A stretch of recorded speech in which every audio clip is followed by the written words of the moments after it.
ఒక particular time ఇచ్చి mirror ఇమేజ్లో ఆ టైం ఎలా కనిపిస్తుంది, వాటర్ ఇమేజ్లో ఆ టైం ఎలా కనిపిస్తుంది అనేది సింపుల్గా చెప్తాను చూడండి. ఇక్కడ నేను ఇమేజెస్ని కాదు చెప్తుంది, టైంని చెప్తున్నాను కాబట్టి మీకు అర్థం అవడం కోసం నెంబర్స్ని యాస్టీస్గా తీసుకున్నాను. ఒకవేళ ఇమేజ్ని ఫైండ్ అవుట్ చేయమంటే కనుక నెంబర్స్ని కూడా చేంజ్ చేసుకోవాల్సి వస్తుంది. ఫర్ ఎగ్జాంపుల్ 6 అయితే కనుక మిర్రర్ ఇమేజ్లో 6 ఇలా కనిపిస్తుంది. ఇట్లా కూడా చెక్ చేసుకోండి. ఇక్కడ చూడండి, నేను టైంని చెప్తున్నాను కాబట్టి అర్థం అవడం కోసం ఇలా తీసుకున్నాను. మిర్రర్ ఇమేజ్లో టైంని ఫైండ్ అవుట్ చేయాలి అంటే కనుక మనకి 11 hours 60 minutesలో నుంచి గివెన్ టైంని సబ్ట్రాక్ట్ చేయాలి. గివెన్ టైం ఇదైతే మిర్రర్ ఇమేజ్లో దాన్ని ఇలా కనిపిస్తుంది. 11 hours 60 minutesలో నుంచి తీసేస్తే ఇక్కడ ఏంటి, లెఫ్ట్ రైట్ రివర్స్ అవుతాయి. వాటర్ ఇమేజ్ కేసుకి వస్తే ఇవి టాప్ బాటమ్ రివర్స్ అవుతాయి కాబట్టి ఇక్కడ ఏం చేయాలి అంటే 6 hours 30 minutesని గివెన్ టైం సబ్ట్రాక్ట్ చేయాలి. గివెన్ టైం 2 hours 10 minutes అయితే వాటర్ ఇమేజ్ ఈ 6 hours 30 minutesలో నుంచి 2 hours 10 minutesని సబ్ట్రాక్ట్ చేస్తే 4 hours 20 minutes అవుతుంది. ఇది ఫస్ట్ కేసు.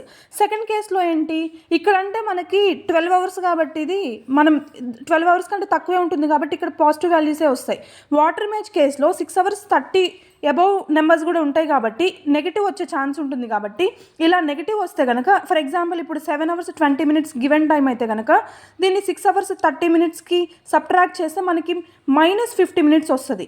ఇలాంటి కేసులో మనం ఏం చేయాలి అంటే ఈ మైనస్ వాల్యూని 12 hours నుంచి సబ్ట్రాక్ట్ చేసుకోవాలి. అప్పుడు టైం వస్తుంది మనకి వాటర్ ఇమేజ్ టైం. సేమ్ ఇలానే ఇక్కడ చూడండి, what will be the water image of clock showing 2 hours 20 minutes. దీనికి వాటర్ ఇమేజ్ని ఫైండ్ అవుట్ చేసి ఆన్సర్ని కామెంట్ చేయండి.